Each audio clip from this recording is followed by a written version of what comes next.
So good morning, everyone. So I'm David Carr, I'm the Vice President of Procurement for Coca-Cola Enterprises.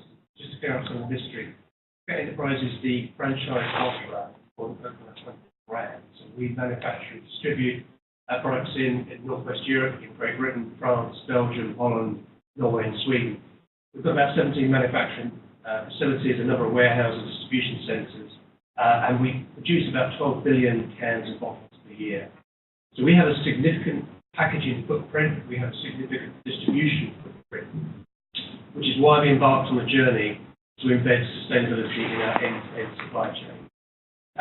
So I'm going to talk a little bit about some of the things that we've done, in particular how we see taking those forward into the future.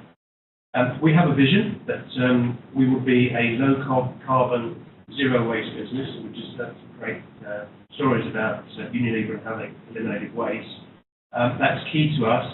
We operate obviously in Western Europe, so there are certain advantages in terms of waste management there.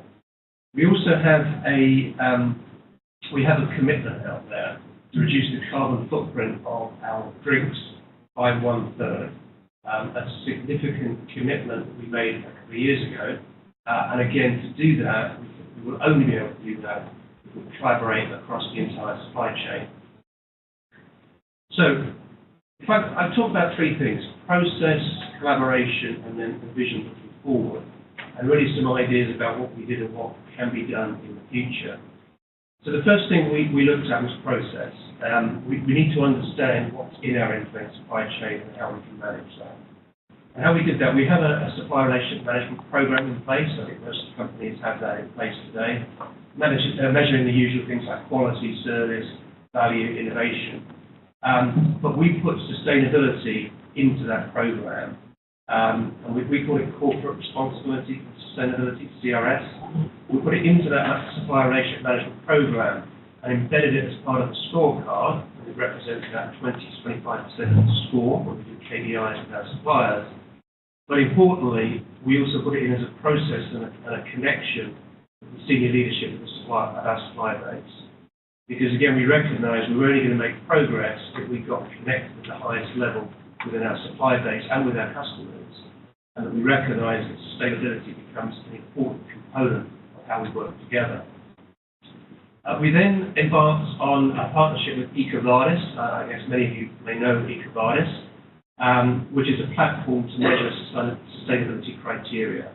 And we asked all of our key suppliers to work with EcoVadis to get measured, but not just about a measurement, but also about how they could then look at improvements and ways in which they could increase their capabilities in the areas where they were scoring lower. And then the third thing we did was we set a carbon challenge to our supply base. About 3 years ago, we recognised that a significant amount of the carbon footprint that is in our supply chain sits with our supply base. And so we challenged them and said, we need to work together. You need to reduce your carbon footprint and thereby the input of carbon that comes into our business. And we did that around three things: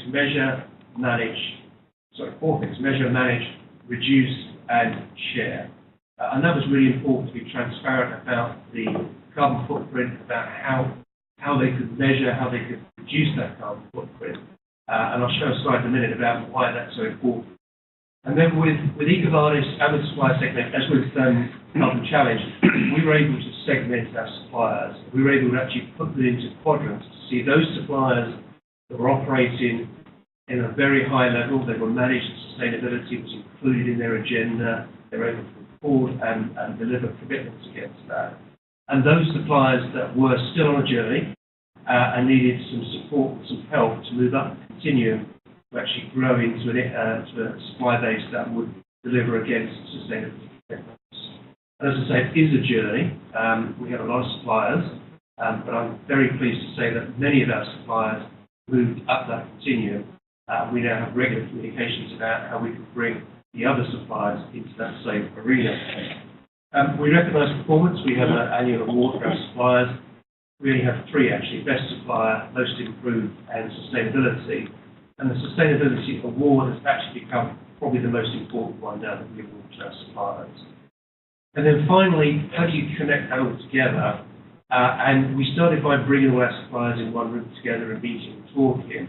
But with the advent of technology, we've moved to webinars now, so WebExes or video conferences, where we can bring a lot more suppliers and stakeholders into a forum, and we can talk about the challenges that we face as a business together around sustainability. And the webinar is focused only on sustainability. And it's not us talking to our suppliers. What we actually do is ask our suppliers to come into the forum and share with the group what they're doing on sustainability, what progress they're making, good practices, best practices. And that's actually quite a powerful message, because it's our suppliers talking to our suppliers rather than us trying to give them mandates and messages.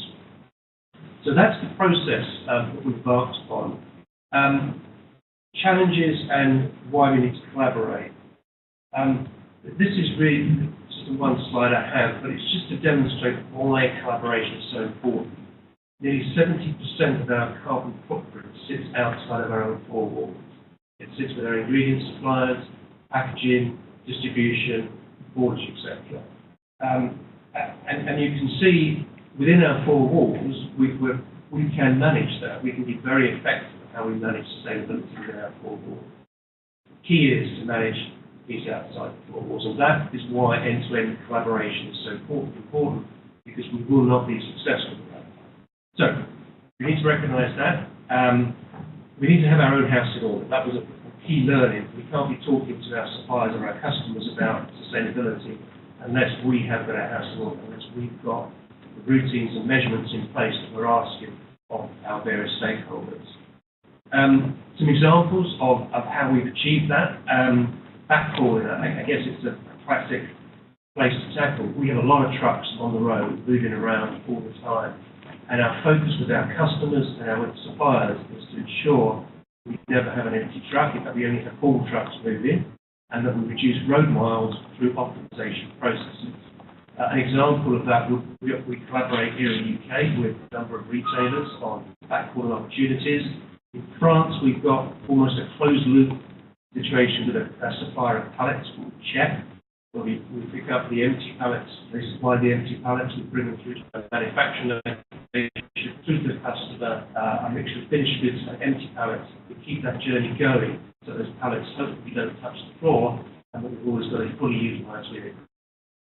Another example, we talked about waste. So we work with a company called Ardar, a glass supplier in Holland.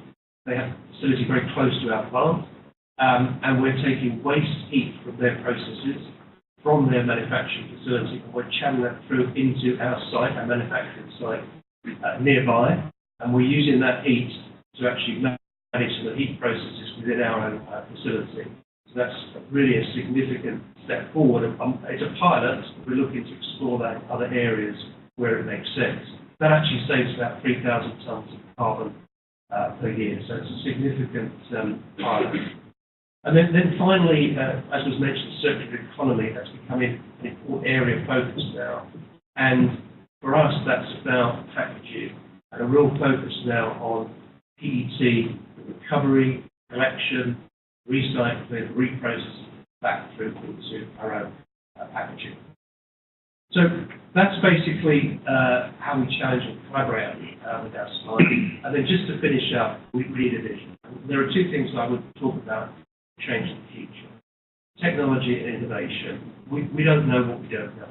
But we do know that technology and innovation will play a very important role in achieving new sustainability targets. Whether it's through renewable energy, whether it's in the area of bio-based packaging material, waste material, or other areas.